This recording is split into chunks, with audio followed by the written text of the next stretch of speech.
Terumbu karang merupakan salah satu ekosistem laut dengan tingkat keanekaragaman hayati yang sangat tinggi. Ekosistem ini tidak hanya berfungsi sebagai habitat berbagai organisme laut, tetapi juga memiliki peran penting dalam menjaga keseimbangan ekosistem pesisir dan menopang kehidupan masyarakat sekitar. Keberlangsungan terumbu karang sangat bergantung pada hubungan mutualisme antara karang dan alga simbion. Alga ini hidup di dalam jaringan karang dan melalui fotosintesis menghasilkan energi yang dapat digunakan karang untuk tumbuh dan membentuk struktur terumbu. Sebaliknya, karang menyediakan tempat hidup dan nutrien bagi alga, sehingga hubungan ini memungkinkan karang bertahan di perairan dengan kandungan nutrien yang rendah.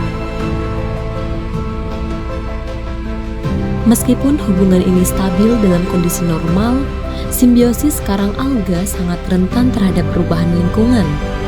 Gangguan fisik maupun kimia perairan dapat mengganggu keseimbangan hubungan mutualisme tersebut dan berdampak pada kesehatan terumbu karang.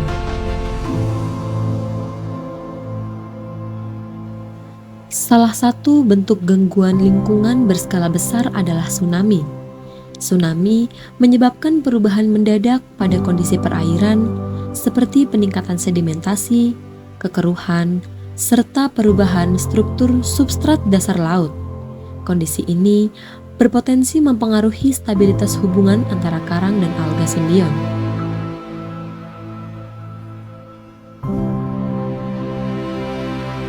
Peristiwa tsunami Aceh tahun 2004 menjadi contoh penting dalam memahami dampak gangguan ekstrim terhadap ekosistem terumbu karang. Namun, dampak yang terjadi tidak selalu sama di setiap lokasi dan sangat dipengaruhi oleh kondisi lingkungan sebelum bencana serta aktivitas manusia di wilayah pesisir. Oleh karena itu, kajian mengenai perubahan hubungan mutualisme karang dan alga pasca gangguan tsunami menjadi penting untuk memahami dinamika ekosistem terumbu karang. Pendekatan evolusi dan adaptasi digunakan untuk melihat bagaimana ekosistem ini merespon gangguan lingkungan serta implikasinya bagi pengelolaan terumbu karang di Indonesia. Selanjutnya, aku akan menjelaskan tentang konsep evolusi pada hubungan terumbu karang dan alga, khususnya setelah gangguan besar seperti tsunami. Jadi, evolusi secara sederhana adalah perubahan frekuensi sifat dalam suatu populasi seperti gen, tipe fisiologi, dan juga komposisi mikrobiota. Nah, proses ini itu terjadi dari generasi ke generasi melalui adanya variasi pewarisan sifat dan seleksi oleh lingkungannya. Nah, dalam ekosistem terumbu karang, proses evolusi ini dapat terlihat dari perubahan hubungan antara terumbu karang itu sendiri dan juga alga simbionnya. Gangguan lingkungan berskala besar mampu menstruktur ulang hubungan simbiosis karang dan simbiodiniase melalui tekanan selektif. Pada peristiwa tsunami, perubahan mendadak seperti peningkatan kekeruhan, sedimentasi, dan perubahan nutrien bertindak sebagai faktor selektif yang menguntungkan simbion dengan toleransi lingkungan lebih tinggi. Akibatnya, komposisi simbion dalam tubuh karang dapat berubah sebagai bentuk respon evolusioner adaptif. Selain seleksi, evolusi juga terjadi melalui mekanisme shuffling simbion. Jadi, dinamika shuffling simbiodiniase berkaitan dengan kemampuan simbion menghadapi stres fisiologis. Ketika terjadi gangguan besar seperti tsunami, terjadi perubahan fisik dan kimia perairan pasca tsunami, yang dimana dapat memicu stres pada simbion. Jadi, pergeseran mutualisme karang dan alga setelah tsunami dapat dipahami sebagai bagian dari proses evolusi adaptif yang membantu karang bertahan di lingkungan barunya. Pada bagian ini, kami akan membahas bukti evolusi yang dapat diamati pada perubahan hubungan mutualisme antara karang dan alga simbion setelah terjadinya tsunami, khususnya dalam konteks perairan Aceh. Tsunami merupakan gangguan lingkungan berskala besar yang bertindak sebagai tekanan seleksi yang kuat bagi ekosistem terumbu karang.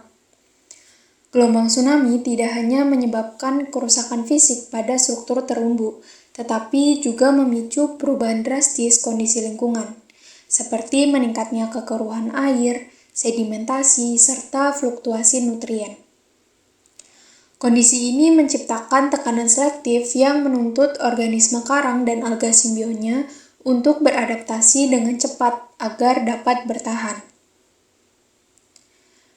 Dari sudut pandang evolusi, tekanan seleksi ini menguntungkan kombinasi karang dan alga simbion yang memiliki toleransi lebih tinggi terhadap stres lingkungan. Hal ini tercermin pada perubahan komposisi simbion alga dari famili Symbiodiniaceae di dalam jaringan karang.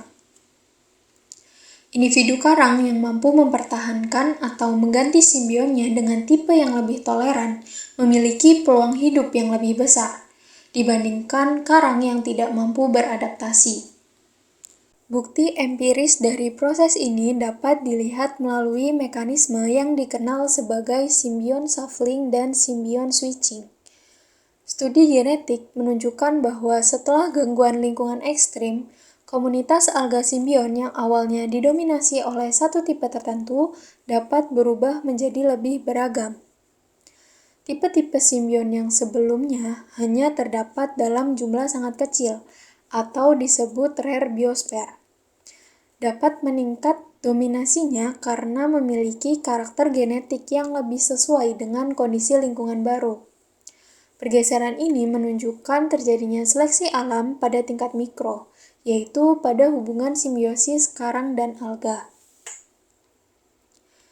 Penelitian pada beberapa spesies karang seperti Poecilopora damicornis dan Stylopora pistillata menunjukkan adanya perubahan signifikan dalam komposisi genetik alga simbion setelah mengalami stres lingkungan.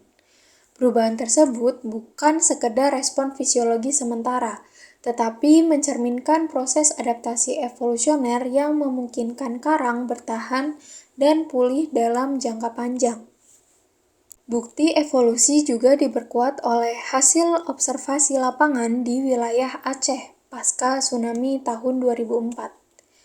Penelitian di perairan Pulau Weh Sabang menunjukkan bahwa tidak semua terumbu karang mengalami kerusakan berat akibat tsunami. Beberapa lokasi relatif terlindungi karena struktur terumbu yang kuat dan tipe pantai berbatu yang berfungsi sebagai pemecah gelombang alami. Namun demikian, meskipun kerusakan fisik tidak selalu parah, tekanan lingkungan tetap memicu perubahan pada struktur komunitas, termasuk potensi pergeseran dominasi alga akibat stres fisik dan peningkatan suhu perairan. Variasi tingkat kerusakan dan pemulihan antar lokasi menciptakan mosaik habitat yang mendorong munculnya berbagai strategi adaptasi lokal. Spesies karang dengan morfologi masif atau fleksibilitas simbion yang tinggi cenderung lebih tahan dan cepat pulih dibandingkan karang bercabang yang lebih rentan.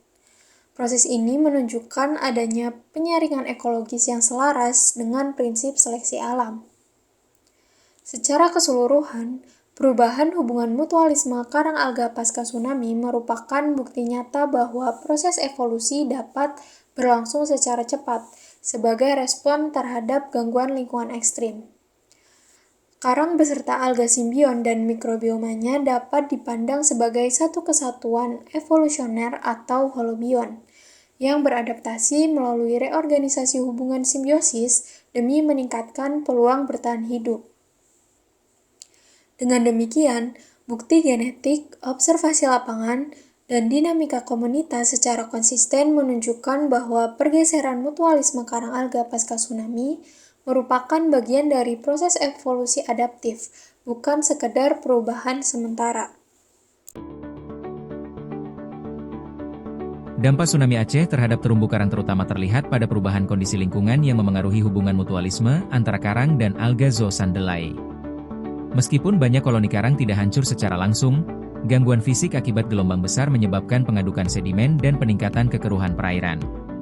Kondisi ini mengurangi intensitas cahaya matahari yang dibutuhkan Zoosandelae untuk melakukan fotosintesis, sehingga pasokan energi bagi karang menurun. Akibatnya, karang mengalami stres fisiologis, penurunan pertumbuhan, dan pada beberapa lokasi terjadi pemutihan. Selain itu, masukan nutrien yang meningkat pasca tsunami, terutama dari daratan, mendorong pertumbuhan alga makroskopik yang bersaing dengan karang dalam memperebutkan ruang dan cahaya. Persaingan ini mempercepat pergeseran ekosistem dari dominasi karang menuju dominasi alga, yang berdampak pada menurunnya kompleksitas habitat dan keanekaragaman organisme laut yang bergantung pada terumbu karang. Relevansi tsunami juga terlihat dari kemampuan ekosistem pesisir untuk pulih, yang sangat dipengaruhi oleh kondisi lingkungan sebelum bencana. Wilayah yang memiliki terumbu karang relatif sehat dan struktur ekosistem yang masih utuh menunjukkan tingkat ketahanan yang lebih baik dibandingkan wilayah yang telah terdegradasi. Hal ini menunjukkan bahwa dampak tsunami tidak berdiri sendiri, melainkan berinteraksi dengan tekanan lingkungan yang sudah ada sebelumnya. Dengan demikian, peristiwa tsunami menjadi cermin penting untuk memahami batas ketahanan ekosistem terumbu karang terhadap gangguan ekstrim.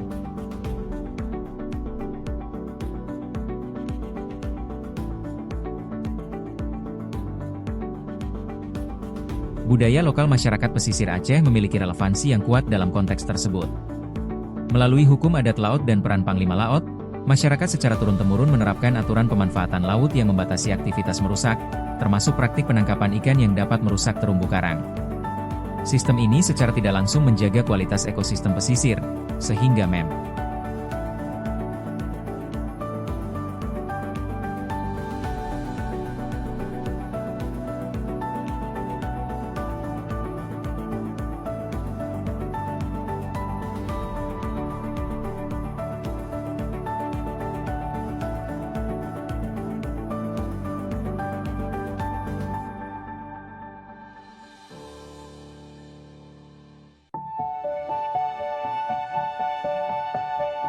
Sebagai penutup, tsunami dapat dipahami sebagai tekanan seleksi lingkungan yang memicu perubahan hubungan mutualisme antara karang dan alga.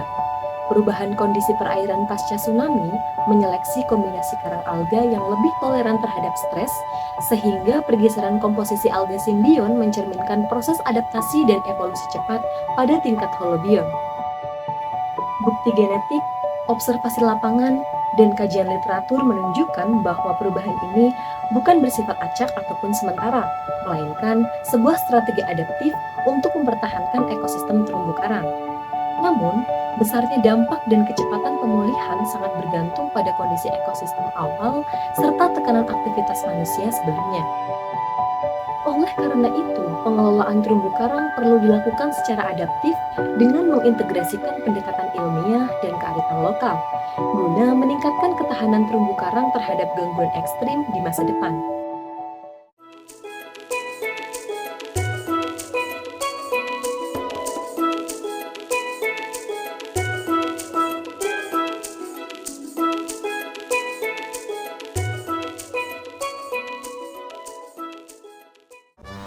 Nah, itu dia materi yang dapat kami sampaikan terkait pergeseran mutualisme karang dan alga setelah tsunami, yang dimana merupakan bagian dari proses evolusi adaptif dalam menghadapi perubahan lingkungan. Semoga informasi yang dapat kami sampaikan bisa bermanfaat bagi kalian semua. Sekian, terima kasih.